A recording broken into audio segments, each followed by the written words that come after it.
तो अमित शाह ने कहा कि दरअसल पटना में एक फोटो सेशन चल रहा है। जी हां, जिस तरह से विपक्षी दलों के नेता वहां एकजुट हुए थे और वहां जो ने साझा प्रेस कॉन्फ्रेंस की, लेकिन इस पर अमित शाह ने चुटकी ली, तंज कसा और कहा कि वहां पर फोटो सेशन चल रहा है। लेकिन साथ ही साथ अमित शाह ने जम्मू की रैली में यह भी बताया कि यूपीए के 10 साल के शासनकाल में जो कुछ हुआ जम्मू कश्मीर में, जो हालत बनी, उसके मुकाबले एनडीए के 9 साल के शासनकाल में स्थिति बहुत हद तक बेहतर हुई। धारा 370 का उन्होंने जिक्र किया, घटती आतंकी घटनाओं का उन्होंने जिक्र किया कि कितनी कम हो गई है संख्या, 70% के करीब कम हो गई है, और साथ ही बहुत सारी बातें बताई। लेकिन फिर भी मिला जुलाकर ऐसा लगा कि दरअसल पटना में होने वाली बैठक पर ही पूरा निशाना अमित शाह का रहा है। तो आज इस खास विषय पर हम चर्चा करेंगे कि क्यों आखिर जम्मू पे निगाहें और पटना पर निशाना था। इस पर हमारे साथ बातचीत करने के लिए 4 खास मेहमान हैं। हमारे साथ है अजय भारती, एक्स एमएलसी है, बीजेपी के स्पोक्स पर्सन है। हमारे साथ है गुलाम नबी मोंगा, जो एक्स एमएलसी है कांग्रेस के। रिटायर्ड जस्टिस हसनैन मसूदी जी हमारे साथ है, एमपी है नेशनल कॉन्फ्रेंस के। सुजाता बशीर हैं, प्रवक्ता डीपीएपी। मैं सबसे पहले रिटायर्ड जस्टिस हसनैन मसूदी जो एमपी है नेशनल कॉन्फ्रेंस के, आपके पास आना चाहता हूं। मैं ये जानना चाहूंगा कि अमित शाह साहब ने एक तरफ तो जम्मू की रैली में यह बताया कि 9 साल तक, जब तक 9 साल के जो शासनकाल हुआ उसमें क्या कुछ उपलब्धियां नहीं हैं, लेकिन वहीं जो है वो सीधे तौर पर 2-3 परिवारों का नाम लेते हुए कहा कि जो मुफ्ती महबूबा जो परिवार है जिसने लगातार शासन किया जम्मू कश्मीर में, उसने हालत क्या कर दी। और दूसरी तरफ ये भी कहा कि जो विपक्ष पटना में एक फोटो सेशन चल रहा है। मैं चाहूंगा इस पर आप अपनी प्रतिक्रिया दें।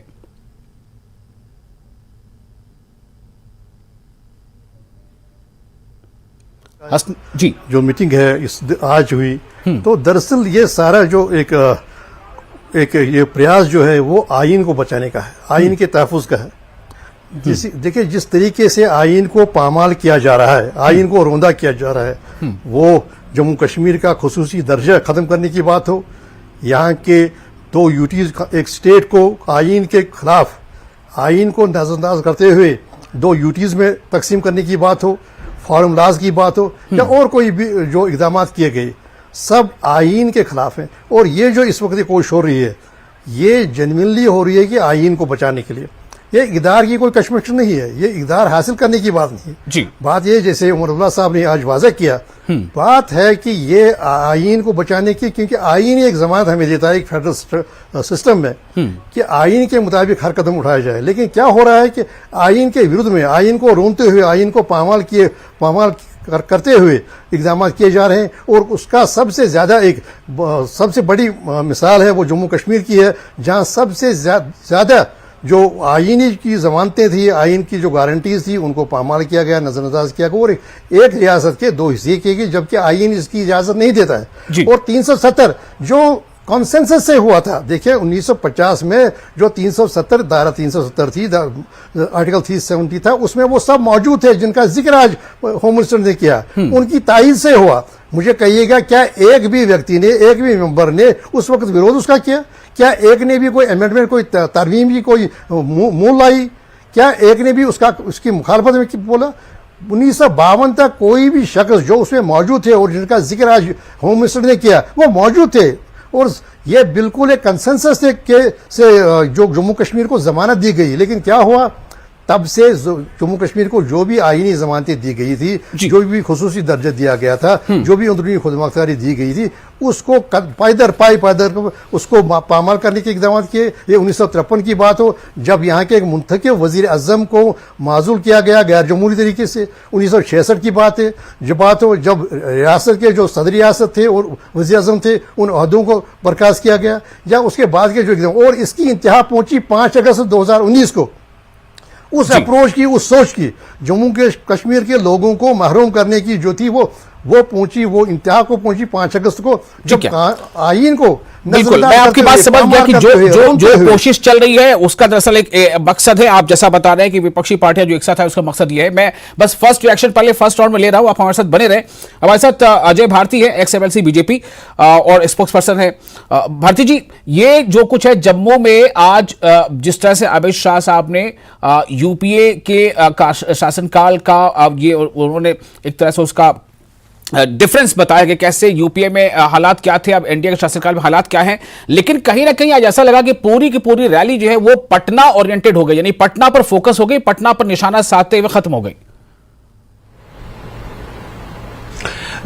विशाल साहब, सबसे पहले आपके और आपके दर्शकों को और मेरे को पैनलिस्ट्स को नमस्कार, आदाब। मैं इस रैली में खुद उपस्थित था, इसलिए मैं एग्जैक्टली जानता हूं कि क्या क्या हुआ। इतनी गर्मी के बाद भी इतनी संख्या में लोग आ रहे थे। अमित शाह जी ने एक सेंटेंस या 1.5 सेंटेंस पटना के बारे में बोला होगा, बाकी सारा फोकस उनका जम्मू कश्मीर था। और जम्मू कश्मीर में यूपीए के, खासकर यूपीए के 10 वर्षों के राज्य और बाद में जो एनडीए के 9 वर्ष, खासकर उसमें भी पिछले 47 महीनों का जिक्र था, जिसमें उन्होंने आंकड़ों के साथ कंपेरेटिवली ये बताया कि भाई किस प्रकार से यहां पर सुधार हो रहा है, किस प्रकार से आतंकवाद की घटनाओं में किस प्रकार से जो सिविलियंस है उनकी हत्या के मामले में कमी आई है और काफी बड़ी कमी आई हुई है। इसी प्रकार से उन्होंने जो भी कहा कि डेवलपमेंट के काम में जो प्रोजेक्ट्स उन्होंने आज लॉन्च किए या जो डेडिकेट किए पब्लिक को, चाहे जम्मू में किए या श्रीनगर में, तो उनका फोकस वो भी काफी उसमें रहा। इसलिए पटना तो एक हिस्सा था ही, क्योंकि आखिर चुनाव का सीजन आने वाला है। पटना अगर वो हिस्सा था तो क्यों था, क्या आज उसकी जरूरत थी? और पटना पर जो कुछ उन्होंने कहा है, दरअसल उसके माने तो बहुत बड़े और गंभीर हैं, वो सियासी बहुत बड़ा एक संदेश है। क्या ऐसा समझा जाए कि अब चुनावी वक्त बिल्कुल करीब आ गया, दस्तक देने वाला है चुनाव का वक्त? और क्या जम्मू कश्मीर में चुनाव होगा, अगर जल्दी 24 से चुनाव होने वाला है या उससे पहले? तो निश्चित रूप से उन्होंने वो उसका पूरा जिक्र भी किया। उन्होंने कहा कि पटना में भी जो रैली हुई वो भी एक जानबूझकर एक डेट उस दिन रखी कि जिस दिन आदरणीय प्रधानमंत्री जी यूएसए में है, तो इसीलिए उन्होंने उसका जिक्र किया कि ये कभी एक हो नहीं सकते। अभी हमारे जो ऑनरेबल एमपी साहब ने, जो मसूदी साहब ने कहा, उसका जवाब तो कांग्रेस को देना चाहिए कि 1953 में जो हुआ, और वो लेकिन वो कांग्रेस के साथ बैठे हुए, इन कंट्राडिक्शंस को उन्होंने हाईलाइट किया। लेकिन मैं एक बात जरूर कहना चाहता हूं कि जो हसनैन मसूदी साहब ने, जस्टिस साहब ने कहा यहां पर कि जो 5 अगस्त को हुआ, इनके लीडर साहब ने तो वहां इसकी जिक्र नहीं किया, उन्होंने सिर्फ स्टेटहुड की बात करी। क्या है कि ये भी एक तरीके से किस तरह से इस्तेमाल करते हैं। लेकिन सच बात यह है कि 5 अगस्त 2019 को पार्लियामेंट में डिबेट करके कोई स्टेप्स लिए गए जो पहले कॉन्स्टिट्यूशन को सबवर्ट करके लाएगा। कभी डिबेट हुई 370 के पे, फिर एक करेक्शन में और करना चाहता हूं कि जब कॉन्स्टिट्यूशन असेंबली में ये जो 306A के तरफ पहले आया था, उस दिन इसकी भरपूर अपोजिशन हुई वहां पर। प्रोफेसर केटी शाह साहब ने, मौलानी, आज फोकस हमारा 370 पे नहीं है। 370 को आप अपनी उपलब्धि बताते हैं, बेशक इससे कोई दो राय नहीं है, लेकिन मेरा फोकस आज थोड़ा अलग है। उन्होंने कहा कि तब किसी ने अपोजिशन नहीं की। मेरा फोकस थोड़ा अलग है। मैं आप ही के पास आ रहा हूं, लेकिन मेरा सवाल सिर्फ यह है कि आज पटना की रैली का जिक्र करके क्या ऐसा लग रहा है कि चुनाव बहुत करीब है? मेरा सवाल यह है। निश्चित रूप से है ना। देखिए, पार्लियामेंट का चुनाव तो मई से पहले करना ही करना है, यह तो तय है। यहां पर लोकल बॉडीज और अर्बन लोकल बॉडीज की भी है, और जो असेंबली का इलेक्शन भी यहां पर उन्होंने कहा कि कभी भी हो सकता है, वो तो चुनाव कमीशन को डिक्लेयर करना है। तो इलेक्शन के मोड में तो पहले ही देश तो है ही है ना, इसलिए उसका जिक्र निश्चित रूप से था। इसलिए उन्होंने कि ये जो यहां पर डेवलपमेंटल वर्क्स चल रहे हैं, जो डेवलपमेंट की तेज रफ्तार से आगे बढ़ रहा काम है, उसमें बाधा ना आए, इसलिए 2024 में मोदी जी को पुनः चुनना और 300 से ज्यादा सीटें फर्स्ट राउंड पे मैं रिएक्शन ले रहा हूं। मैं वापस अब रुक करूंगा गुलाम नबी भोंगा जी का, जो एक्स एमएलसी हैं, कांग्रेस से हमारे से बीच मौजूद हैं। आज मैं बस दोहराना नहीं चाहता, जम्मू से लेकर पटना तक आपका फर्स्ट कमेंट।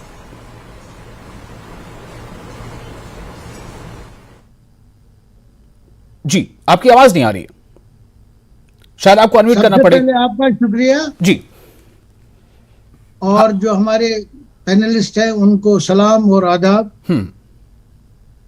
जो आपने अभी पटना से जम्मू से पटना तक बात की, उसमें मुझे लग रहा है काफी डेस्परेशन से जिस तरीके से ऑनरेबल होम मिनिस्टर ने यहाँ बात की, वो लग रहा है वो आउट ऑफ फ्रस्ट्रेशन है। क्योंकि जिस तरीके से अपोजिशन लीडर्स पटना में जमा हो गए जी, और जिस तरीके से उनको स्वागत किया गया और जिस तरीके से उनके बयानात आ गए, उसे साफ जाहिर है कि बीजेपी की हुकूमत, बीजेपी के लीडरान बड़े ही परेशान कुन हालात नजर आ रहे हैं बीजेपी के जी। और उनको अपनी डिफीट का आज से ही अंदाजा लग रहा है। और उसकी शुरुआत हिमाचल और कर्नाटका से हुई है और बराबर उनकी शिकस्त 2024 तक हो जाएगी। इसी वजह से ऑनरेबल होम मिनिस्टर का ये कहना कि वो फोटो शॉट लेने गए थे वहां, ये आउट ऑफ डेस्परेशन है। तो मैं समझता हूं कि ये जो हमारी जमात का जो है कि ये जी विचारधारा की लड़ाई जी ये जो आप अपोजिशन का देख रहे हैं जी, मिलना जी, आपस में जी और एक जगह एकजुट होके एक जगह जमा होना, हाँ एक विचारधारा की है। एक नफरत की सियासत है, दूसरी मोहब्बत की सियासत है। तो इसी को आज हम लोगों के पास जाएंगे और यही स्लोगन लेके लोग अपोजिशन को वोट करके बीजेपी को शिकस्त देंगे। तो ये जो कहना कि इतने यहाँ हो गए हैं, जो अभी भाई साहब कह रहे थे बीजेपी के अजय भारती साहब जी, क्या उसने जो होम मिनिस्टर हमारे अमित शाह साहब है उन्होंने क्या दिया? यहाँ मिलिटेंसी 90s में स्टार्ट 89 लेट 89 में स्टार्ट हो गई और तब से आप आज तक देखिए उसको कांग्रेस पार्टी ने जिस उस वक्त के नरसिम्हा राव जी और बाकी पार्टियों ने एक्सेप्ट बीजेपी जी आप देख लीजिए कैसे हैंडल किया और कैसे। और बदकिस्मती की बात है उसमें हमारे हिंदू भाई नहीं हजारों की तादाद में यहाँ के मुस्लिम शहीद हो गए, कत्ल किए गए। तो ये देखने की। और आज जो ये कहते हैं आज तो टारगेट किलिंग हो रही है। आज हमारे भाइयों और कश्मीरी भाइयों और बहनों को टारगेट किलिंग कर रहे हैं। ये आज ये दावा कर लेते हैं और कहते हैं हालात ठीक है। हम मानते हैं हालात ठीक है, तो क्यों असेंबली के फिर आप इलेक्शन क्यों नहीं करा रहे? ठीक है ठीक है। जब आप गुलाम नबी साहब बस ये आपका फर्स्ट रिएक्शन था। मैं आपके पास फिर आऊंगा, आप सभी के पास। आप फर्स्ट रिएक्शन लेता हूं सुजाता बशीर से जो डीपीएपी की प्रवक्ता है। सुजाता, जम्मू में अमित शाह की रैली और एक बहुत ही खास मौका था, श्यामा प्रसाद मुखर्जी को आज याद किया जा रहा था और 370 को लेकर उनका अपनी सोच क्या थी उसका जिक्र किया गया, जो उपलब्धियां उसका जिक्र किया गया। लेकिन इस जिक्र में पटना का जिक्र करने से अमित शाह नहीं चुके, तो इसको क्या मतलब निकाला जाए इसका? I don't think so. मुझे नहीं लगता है कि उनको ऐसा कुछ करना चाहिए था कि हाँ जी पटना वो गए हैं एंड कुछ उनके खिलाफ कोई साजिश चल रही है। इट कैन बी लाइक उनको elections are coming soon as per their statement कि हाँ जी इलेक्शंस, पार्लियामेंट इलेक्शंस बहुत जल्दी हो रहे हैं। सो मे बी अपना एक मुद्दा भी लेके गए होंगे कि हम लोग को इलेक्शंस है, so how we have to start it, how we have to be together and win the elections. ऐसा कुछ नहीं है कि बीजेपी को यह है कि नहीं हमारे को हराए या हम इसके पार्ट होके कुछ और करेंगे। मुझे नहीं लगता है ऐसा। लगता है कि ठीक है वो पटना गए, अपोजिशन पार्टीज में बैठ के उन्हें अगर कोई मीटिंग की भी होगी, मुझे नहीं लगता है एचएस साहब को ये बोलना चाहिए कि लाइक ये जी पटना गए और कोई साजिश बन रही है इलेक्शंस के बन उनको साजिश नहीं कर रहा। उन्होंने कहा कि पटना में एक फोटो सेशन चल रहा है। फोटो सेशन चले या कुछ भी चले, वो वहां महबूबा मुफ्ती भी थे, वहां उमर अब्दुल्ला भी थे, जो वहां बैठे हैं उनको पता होगा वो। जी जी सुजाता फ्रीज हो गई है, कुछ लगता है यहाँ पे कुछ टेक्निकल है इशू। ऐसा करते हैं एक छोटा सा ब्रेक लेते हैं, ब्रेक के बाद हम जस्ट फौरन हाजिर हो गए। और हसन रसूदी साहब, आप ये जो कुछ आपको जवाब में कहना है अजय भारती जी को, अजय भारती को जो कुछ जवाब में कहना है एहसन मथुर जी को या बोंगा जी को, आप सब लोग के साथ दोबारा हाजिर होंगे। एक छोटा सा ब्रेक लेते हैं। ब्रेक के बाद फिर आपका स्वागत है। आप देख रहे हैं न्यूज 18 JKLH पर, JKLH prime time. Hasan Masoodi साहब, मैं आपके पास फिर आता हूं। अब सीधा सवाल उस बयान को लेकर जो अमित शाह साहब ने कहा कि मैं तमाम विपक्षी दलों को यह कहना चाहता हूं कि आप जितना भी चाहो हाथ मिला लो, आपकी ये एकता काम नहीं आएगी। मेरा ये सवाल आपसे है कि जाहिर है कि आपकी पार्टी के नेता भी वहां गए हुए, उमर अब्दुल्ला वहां गए हुए थे, महबूबा मुफ्ती वहां थी, और कांग्रेस तो खैर थी और दूसरे पार्टियां भी हैं वहां पे, बहुत सारी पार्टियां, शिवसेना है या ममता बनर्जी वहां। मेरा सवाल यह है कि क्या इससे क्या समझा जाए, किसी चीज को जो अगर रेखांकित किया जा रहा है, हाईलाइट किया जा रहा है, इसका मतलब क्या है कि क्यों ऐसी कोशिश हो रही है जिसका कोई मतलब नहीं निकलने वाला, जो समर नहीं होने वाला? अमित शाह ऐसा कह रहे हैं। देखिए, ये तो अमित शाह जी का कहना है कि समर नहीं होगी, लेकिन अभी कर्नाटका ने साबित कर दिया कि आप कितना ही आपने एग्रेसिव कैंपेन किया, कितना ही आपने पोलराइज करने की कोशिश की, कितना ही आपने समाज को बांटने की कोशिश की, लेकिन समाज इकट्ठे होकर उन्होंने उसका जवाब दे दिया। और जो सारा एक नैरेटिव बिल्डअप किया जा रहा था, एक विभाजन का, एक तकसीम का, उस नैरेटिव को रिजेक्ट किया लोगों ने। इसी से हौसला पैदा हुआ। देखिए, जो भी विपक्ष है, और दरअसल उनका क्या है एजेंडा, क्या है एजेंडा? यह है कि आईन बचाया जाए, आईन का तहफ़्फ़ुज़ किया जाए, मुल्क आईन के मुताबिक चले। और हिमाचल ने एक हौसला दिया। और दरअसल क्या है, ये क्या जाहिर करता है? जाहिर ये करता है कितने मुतफिकर है, जैसे कि अभी मोगा साहब ने कहा। आपकी इसी बात पे सीधा रिएक्शन लेता हूं अजय भारती जी से। अजय भारती जी, और आप सबको मैं ये कह रहा हूं कि इस राउंड में अगर आप किसी के कहते हुए पर अपना कोई पॉइंट रखना चाहते हैं तो हमें इशारा करें, मैं आपको उसी वक्त मौका दूंगा। अजय भारती जी, मैं मसूदी साहब थोड़ा सा आपको रोक रहा हूं। भारती जी, ये बार बार कही जा रही है बात कि आईन को बचाना है, कॉन्स्टिट्यूशन को बचाना है, संविधान खतरे में है, इसे आप कैसे देख रहे हैं?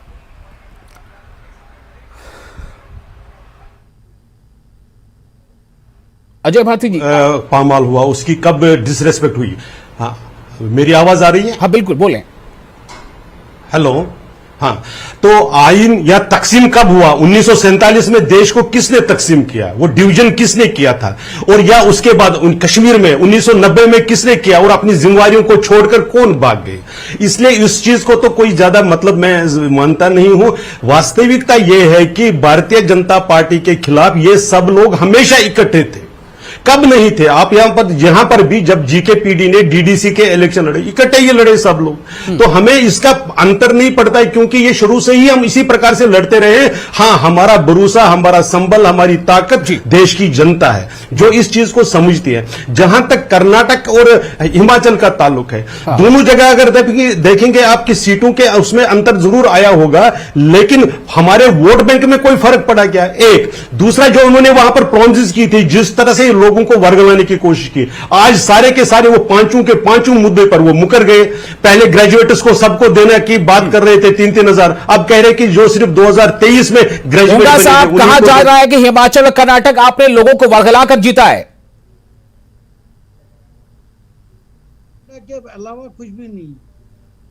ये अपनी कोताहियों को छुपाने के लिए 1947 की बात करते हैं। ये अपनी कोताहियों को जिस तरीके से ये डिवाइड कर रहे हैं नेशन में रिलीजियस बुनियाद पे, उस चीज को छुपाने के लिए। सुजाता, मैं आपके पास आ रहा हूं, प्लीज वेट। हाँ, कैरी ऑन। मुगा साहब, लोगों के हालात तो देखे कहाँ हैं जो आप इतने काम कर रहे हैं। सुजाता प्लीज, आपकी आवाज साफ नहीं आ पाएगी, थोड़ा सा आप रुक जाए, मैं आपके पास आ रहा हूं। जी जी जी, आप बोले गुलाम नबी साहब। ये जो बातें कर रहे हैं बीजेपी वाले, ये इनको फ्रस्ट्रेशन आई है जब से हिमाचल और कर्नाटका में कांग्रेस आगे आई और जीत के आई, और अच्छे तरीके से आई। अब सवाल है सीटों का, वो उसमें भी हम बात कर सकते हैं, उसमें भी आप परसेंटेज निकाल सकते हैं, और कहां से कहां तक नीचे ये आए हैं उस लिहाज से। लेकिन मैं आपको ये कहता, ये विचारधारा की लड़ाई है, ये नफरत की सियासत, हिंदुस्तान को तोड़ने की सियासत और जोड़ने की सियासत का सवाल है। हम वहां उस जाने पर पहुंचे हैं जहां मुल्क के सालमियत को खतरा है। मैं एक मिनट एक करके बात करेंगे तो सब लोग सुन पाएंगे। बीच में आप इशारा करें, मैं आपके पास जरूर आऊंगा। सुजाता, थोड़ा सा और वेट कर लें। गुलाम नबी बुंगा साहब, मेरा एक रिएक्शन इस पर भी मुझे चाहिए। जो हसनैन मसूदी जी कह रहे हैं कि पटना में जो लोगों का जुटान हुआ है सियासी पार्टियों का, जिस पर अमित शाह साहब ने निशाना साधा है कि आप कितना भी साथ बैठ ले वो काम नहीं आएगा, उनका ये कहना मसूदी साहब का कि ये दरअसल आइन को बचाने के लिए कोशिश है। क्यों आइन को बचाने की कोशिश कही जा रही है? क्या आइन खतरे में है? मसूदी साहब ने बिल्कुल सही कहा। इस वक्त जो वही तो मैं आपको कह रहा हूं, इस वक्त जो लड़ाई है वो विचारधारा की लड़ाई है। हिंदुस्तान मुल्क को डिवाइड करने की बात है, हम मुल्क को जोड़ने की बात करते हैं। ये मुल्क को तोड़ने की बात कर रहे हैं। कौन कौन कर रहा है तोड़ने की बात? कौन डिवाइड करने की बात कर रहा है? ये जो मसूदी साहब ने कहा सही कहा, नहीं, डिवाइड करने की बात कौन कर रहा है? तो बीजेपी कर रहे हैं। अजय जी, इसका क्या जवाब उन्होंने देगा? 1947 में मैं वही कह रहा हूं, 1947 में किसने डिवाइड किया? विशाल साहब, इनसे पूछे 1947 में किसने देश को डिवाइड किया? इनसे पूछ लिए इमरजेंसी जब लगाई गई तो कॉन्स्टिट्यूशन का कदर करके, कॉन्स्टिट्यूशन की रेस्पेक्ट करके लगाई गई थी क्या? 1986 में जो इन्होंने अनंतनाग में किया, क्या वो कॉन्स्टिट्यूशन की रेस्पेक्ट कर रहे थे तब? ये बताइए, ये अपने उस पुराने पापों को छुपाने के लिए कुछ भी कह दे देंगे। आज जाकर जॉर्ज सोरोस के गोद में बैठेंगे, विदेशों में जाकर देश की बदनामी करेंगे, या इससे प्लीज होल्ड ऑन, आपकी आवाज अभी नहीं आ पा रही है, प्लीज होल्ड ऑन, मैं आपके पास आऊंगा, पूरा मौका दूंगा। मुंगा साहब, अजय जी बोलिए। क्या हो रहा है महाराष्ट्र में, क्या हो रहा है? मैं कह रहा हूं कि जॉर्ज सोरोस की गोद में बैठकर उसके बलबूते पर कॉन्स्टिट्यूशन बचता है क्या? जब आप इमरजेंसी लगाते हैं क्या, तब कॉन्स्टिट्यूशन की कदर होती है, रेस्पेक्ट होती है क्या? और जब देश को डिवाइड करते हैं आप 3 टुकड़ों में, वो किसने डिवाइड किया था? और आप एक तबके को ही एक्सक्लूड कर देते हैं। और इनको बता दीजिए, 1953 में अगर जो मसूदी साहब ने कहा, अगर अमित शाह जी ने कहा कि इनकी एकता नहीं हो सकती है, 1953 में जो नेशनल कॉन्फ्रेंस के साथ हुआ, किसने किया? तो क्या ये वो उसको आज उमर अब्दुल्ला ने कहा है पटना में कि 5 साल हो गए जम्मू कश्मीर में चुनाव नहीं हुआ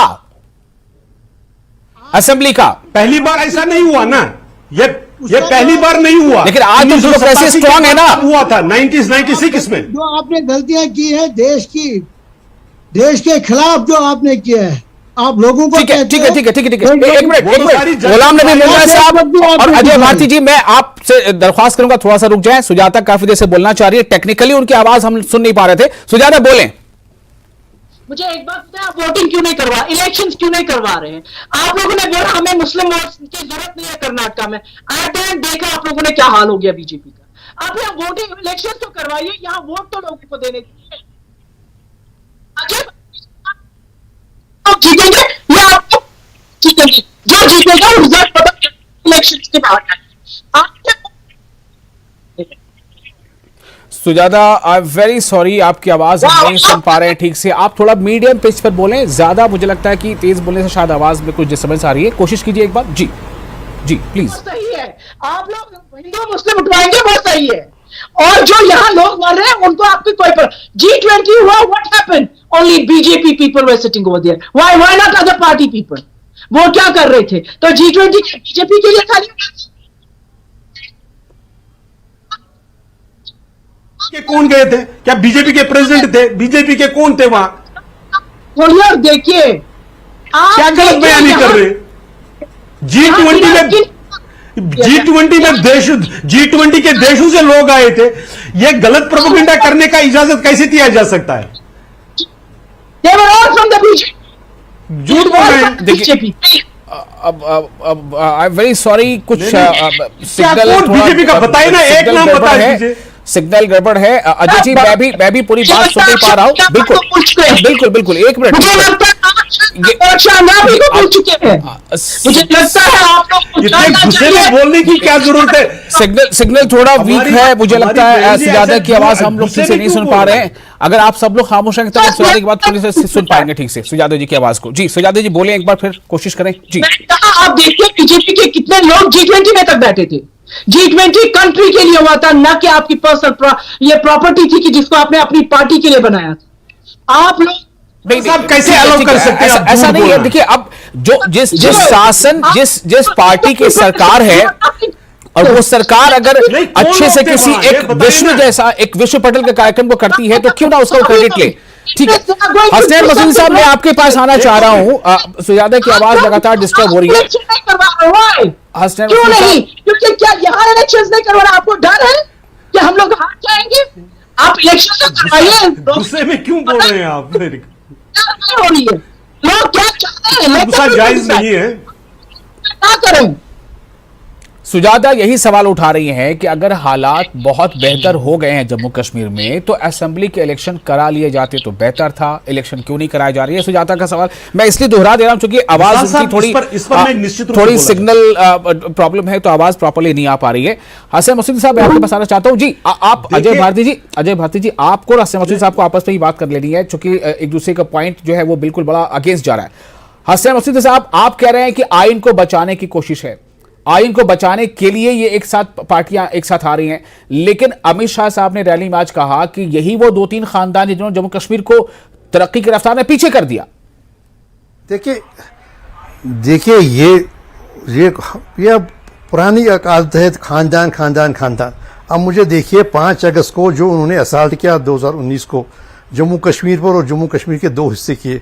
अब मुझे कहिएगा जो नॉर्मल सी अगर है जिसका ये डुंडोरा पीट रहे हैं तो फिर ये इनमें हिम्मत क्यों नहीं जुटा पा रहे हैं कि वो इलेक्शन करें, लोगों के पास जाएं। अब देखिए आज भी चर्चा की प्रधानमंत्री ने वाशिंगटन में जमहूरियत की जी, और जमहूरियत की जब वो जिक्र कर रहे थे तो जम्मू कश्मीर के 1.5 करोड़ लोग 8 साल से जमहूरी निज़ाम से महरूम है। यहाँ पर इलेक्शन नहीं हो रहे हैं, अफसरशाही चल रही है, लोकशाही नहीं। और देखिए जो इलेक्शन है वो तो रूह है जमहूरियत की। यही आइन को पामाल करने की बात है। जब बाती साहब कह रहे हैं कैसे पामाल हो रहा है, पर यही पामाल है कि आप इलेक्शन की कॉन्स्टिट्यूशनल ऑब्लिगेशन है, आप लोगों को, ये लोगों की हुकूमत है, लोगों को अपना लोकशाही कायम करने दीजिए, लेकिन उसके लिए हिम्मत नहीं कर रहे। यहाँ से कह रहे हैं सब चीज सब नॉर्मल है। अगर नॉर्मल है तो इलेक्शन क्यों नहीं? देखिए ये एक सवाल है। दूसरी सवाल है जो ये नैरेटिव बना रहे तरक्की का, तो और नॉर्मल सी आप जरा देखिएगा आप हकाइक क्या है। अब देखिए हमारी डिसेबिलिटी जो हमारे स्पेशली एबल्ड हैं 5 महीने से महरूम हैं वो अपने डिसेबिलिटी पेंशन से। यहाँ पर 5 रियासतों में 0 इलेक्ट्रिसिटी बिल आती है, और जबकि जम्मू कश्मीर में जो एसटी है और जो मैं आपने जो एक अहम सवाल उठाया चूंकि पूरा चुनावी था वो माहौल, इसलिए मैं इस पर एक जवाब ले लेता हूं। मसूदी साहब प्लीज आप बुरा ना माने। अजय भारती जी ये सवाल बार बार उठ रहे हैं कि हालात बेहतर है तो चुनाव क्यों नहीं कराया जा रहा है जम्मू कश्मीर में असेंबली के इलेक्शन? क्या ऐसे लग रहे हैं आसार बन रहे हैं कि चुनाव जल्दी हो जाएंगे शायद लोकसभा के इलेक्शन से पहले या उसके साथ साथ? क्या है आसार क्या है? विशाल साहब देखिए चुनाव तो इलेक्शन कमीशन ने करवाना है और हम तो बार बार कह रहे हैं। आप रेडी जो है लेकिन आप मांग नहीं करते। देखिए रेडी होना और मांग करना अलग बात है, दूसरी पार्टियां मांग करती हैं, आप बीजेपी वाले मांग नहीं करते। अध्यक्ष जी ने आप मांग नहीं करते। विशाल साहब हमारे अध्यक्ष हमारे अध्यक्ष जी ने श्रीनगर में जाकर इलेक्शन कमीशन से डिमांड की कि चुनाव करवा लीजिए। ये ऐसा नहीं कि हम नहीं कह रहे हैं, लेकिन इनके स्टेटमेंट में कंट्राडिक्शन देखते हैं। एक तरफ ये कहते हैं कि हालात ठीक नहीं है, हाँ। दूसरी तरफ कहते हैं कि आपके डुंडोरा कह रहे हो तो इसलिए हालात नहीं। हमारे कंट्राडिक्शन को ये कोशिश करते हैं लोगों को बताने के लिए, लेकिन अपनी कंट्राडिक्शन ये मान लेना कि हालात ठीक है जी, ये भी तो मान लेना, ये भी सही बात है। विपक्षी पार्टियां कहते हैं कि हालात ठीक नहीं है, फिर ये कहते हैं कि चुनाव भी करा दीजिए, ये भी एक अच्छा पॉइंट है। ये कई कंट्राडिक्शन बाद सुजाता से बात नहीं हो पा रही थी। सुजाता जी आप अगर आवाज सुन पा रही तो बोलिए जी, फाइनल कमेंट आपको मौका दे रहा हूं, दर्शक बात कर लीजिए जी। बताइए, पहली बात आप बोल रहे हैं हालात ठीक नहीं है, कभी आप ही बोल रहे हैं हालात ठीक नहीं है, कभी आप ही बोल रहे हैं हालात सही है। अगर हालात सही नहीं है तो तभी इलेक्शन हो रहे हैं ना। इलेक्शन तो करवाए पहले, आप लोगों को डिसाइड तो करने दे। आप खुद से यहाँ जो टारगेट किलिंग हो रही है वो तो कब से हो रही है, वो इलेक्शन से पहले भी हो रही थी। जो 2014 से पहले इलेक्शन, वो तब भी तो टारगेट किलिंग हो रही थी। तब इलेक्शन कैसे करवाए आप लोगों ने? तब तो इलेक्शन आप लोगों ने करवाए ना, तो अब करवाए। लोगों को तो डिसाइड करने दे क्या सही है क्या गलत है, उनके लिए कौन सी पार्टी सही है। आप ये खुद ही डिसाइड कर रहे हैं नहीं जी यहां इलेक्शन नहीं करवा सकते, हालात खराब। 2014 में हालात खराब नहीं थे, तब तो इलेक्शन हो गए। अब आपको कैसे याद आ रहा है कि अब जी हालात खराब है, अपोजिशन पार्टी बोल रही इलेक्शन नहीं कर सकते, ये हालात खराब है। ठीक है, तो चले आप प्रूव तो करें हालात सही है इसलिए इलेक्शन करने चाहिए जी। या तो आप लोगों को डर है कि हम हार जाएंगे इसलिए इलेक्शन नहीं करवा रहे हैं। चलिए बहुत बहुत शुक्रिया आप तमाम मेहमानों का। थोड़ा सिग्नल का प्रॉब्लम था, लेकिन एक चीज बता दूं कि अमित शाह साहब ने आज ये दावा किया है कि विपक्षी पार्टियां जितनी भी एक साथ बैठ लें, हाथ मिला लें, एक साथ बैठ लें, लेकिन वो एक साथ नहीं चल सकती और बीजेपी 2024 में फिर से एक बार 300 से ज्यादा सीटें लाकर सरकार बनाएगी। मोदी साहब जो है वो तीसरी बार पीएम बनेंगे, ऐसा उनका दावा है। लेकिन सवाल ये भी है कि क्या दरअसल दावे किसके मजबूत हैं, और साथ ही साथ ये कि क्या ये समझा जाए कि चुनाव अनकरीब है जम्मू कश्मीर में भी और शायद आम इंतखाबात भी। ये एक बहुत बड़ा सवाल है, इस पर सोचिएगा जरूर। बहुत शुक्रिया आप तमाम लोगों का, मुझे दें इजाजत, नमस्कार।